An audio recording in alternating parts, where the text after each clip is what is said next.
आता आपण पुढचा प्रश्न बघूया. तर त्रिकोण एबीसी मध्ये रेख एपी ही मध्यगा आहे. तर एपी काय? मध्यगा आहे. मध्यगा म्हणजे काय? तर त्रिकोणाच्या शिरोबिंदूतून काढलेली रेषा जी समोरच्या बाजूच्या मध्यबिंदूला जोडते. जर बीसी बरोबर काय 18, तर बीसीचं माप किती दिले त्यांनी? 18 दिले.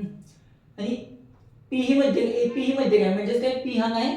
मध्यबिंदू आहे. म्हणजे बीपी आणि पीसी किती येणार आहे? 9 आणि 9 येणार आहे.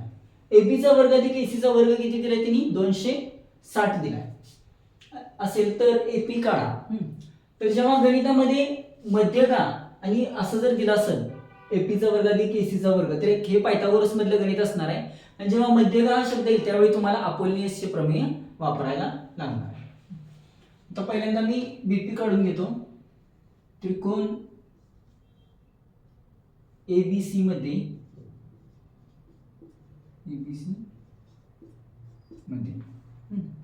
बीपी बरोबर 1/2 बीसी. बीपी बरोबर 1/2 बीसी. कारण काय? तर पी हा काय? मध्यबिंदू आहे. पी हा बीसीचा मध्यबिंदू आहे. या बीसीचा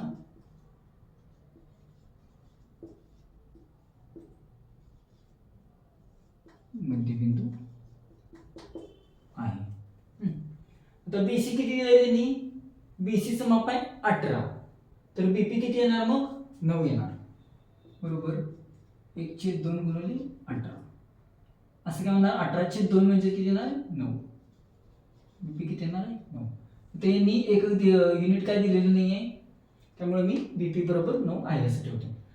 आता काय पुढे? अपोलिनियसचं प्रमेय. मध्ये काय म्हणून मी काय वापरणार? अपोलिनियसचं प्रमेय.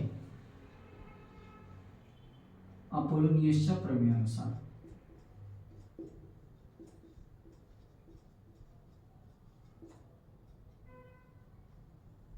अपोलिनियसच्या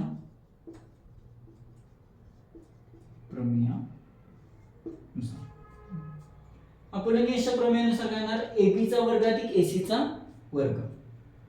इथे लिहितो एबीचा वर्ग अधिक एसीचा वर्ग बरोबर एबीचा वर्ग अधिक एसीचा वर्ग बरोबर 2 एपीचा वर्ग.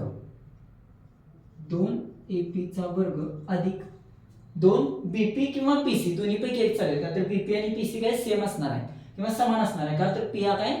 मध्यबिंदू आहे. म्हणजे मी काय लिहितो? 2 बीपीचा वर्ग. 2 बीपीचा वर्ग. तर एबीचा वर्ग अधिक एसीचा वर्गाची किंमत त्यांनी आपल्याला दिली. किती दिली? 260 आहे. म्हणून 260 बरोबर 2 एपीचा वर्ग मला किंमत काढायची अधिक त्यांनी काय विचारले? एपी विचारले अधिक 2 बीपी म्हणजे किती? 9चा वर्ग. 260 बरोबर 2 एपीचा वर्ग अधिक 9चा वर्ग किती? 81. 81 दोन्ही 81 दोन्ही किती येणार आहे? 2 गुणिले 81. 2 कंसामध्ये 81.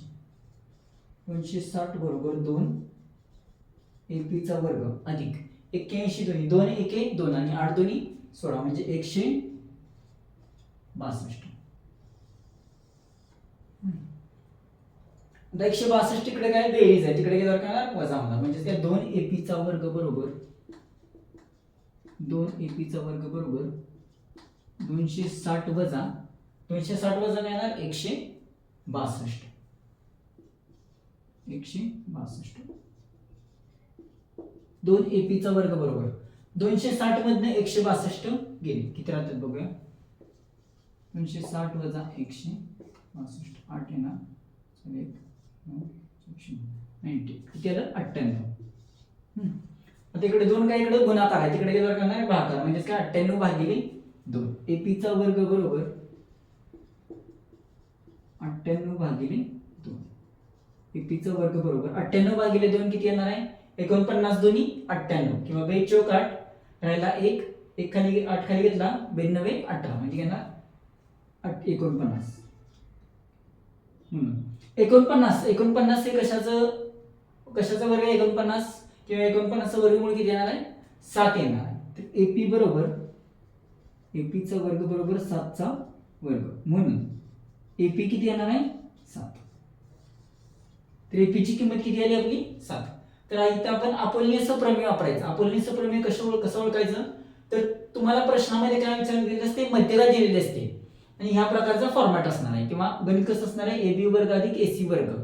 हे पायथागोरस मधलं गणित येतं आणि अपोलिनियस वापरायचं असेल तर त्यांनी मध्यगा दिलेली असते. म्हणजेच काय, एपी ही मध्यगा किंवा मध्यबिंदू दिलेला असतो त्यांनी. तर एपी ही काय, मध्यक आहे. तर इथे आपलं गणित पूर्ण झालं.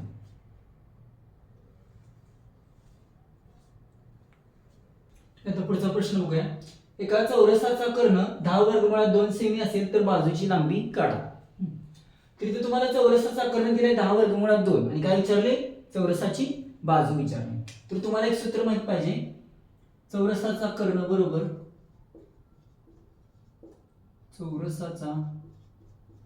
बरोबर वर्गमुळात 2 गुणिले चौरसाची बाजू. चौरसाची बाजू या सूत्रानं पण येते किंवा तुम्ही पायथागोरसचं प्रमेय वापरून बाजू तुम्ही x घेऊन पण सोडवू शकता. पण बाजू जर x जरी घेतलं तरी तुम्हाला या सूत्रामध्ये ते गणित जाते. तर चौरसाचा कर्ण किती, 10 वर्गमुळात 2 सेमी. तर कितीला दिले त्यांनी, 10 वर्गमुळात 2 बरोबर वर्गमुळात 2 गुणिले चौरसाची बाजू.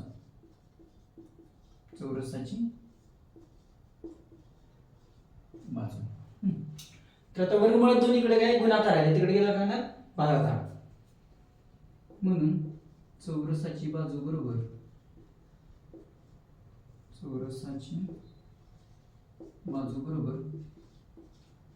10 वर्गमुळात 2 आणि वर्गमुळात 2 इकडे काय गुणाकार आहे, तिकडे गेला भागाकार होणार.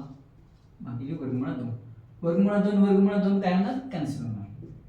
उत्तर काय येणार 10. एकक काय, युनिट काय, सेमी. म्हणजे काय येणार 10 सेमी. कळली चौरसाची बाजू.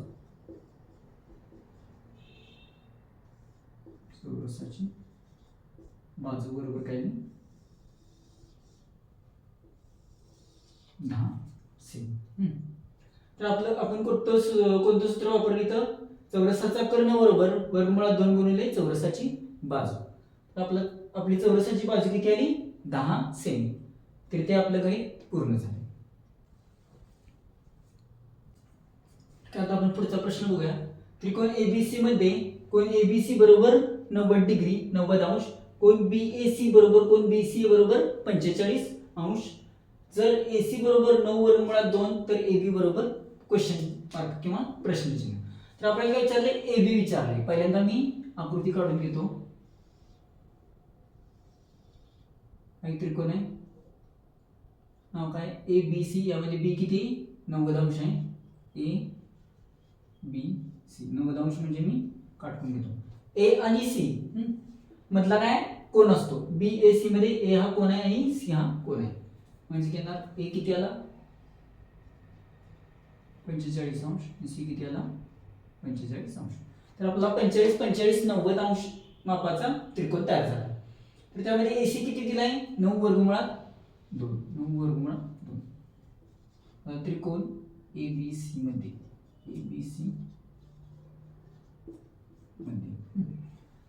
तर 45 45 90 च्या प्रमेयानुसार काय असणार आहे, तर 45 अंशासमोरील बाजू ही कर्णाच्या 1/वर्गमुळात 2 पट असते. तर एसी बरोबर एबी बरोबर काय येणार, त्यांनी विचारले एबी बरोबर 1/वर्गमुळात 2 कशाच्या, कर्णाच्या. कर्ण कुठला, एसी. कारण काय येणार 45 अंशासमोरील बाजू किंवा 45 90 अंश त्रिकोणाचे प्रमेय.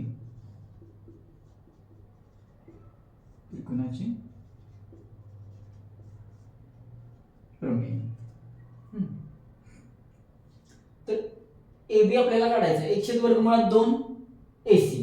तर एसी चा बाब किती दिलाय 9 वर्गमुळात 2 बरोबर 1/वर्गमुळात 2 म्हणजे एसी किती 9 वर्गमुळात 2. तर 9 वर्गमुळात 2 भागिले वर्गमुळात 2. तर वर्गमुळात 2 वर्गमुळात काय 2 काय होणार कॅन्सल होणार. वर्गमुळात 2 किती राहिलं 9. AB बरोबर काय आलं 9. सेमी दिलं का नाही काय नाही दिलं त्याचं उत्तर किती आलं AB बरोबर 9. तर हे जे गणित दिलं ते त्यांनी कशावर होतं 45 45 90 अंश मापाच्या त्रिकोणाच्या प्रमेयावर. तर ते आपलं गणित पूर्ण झालं.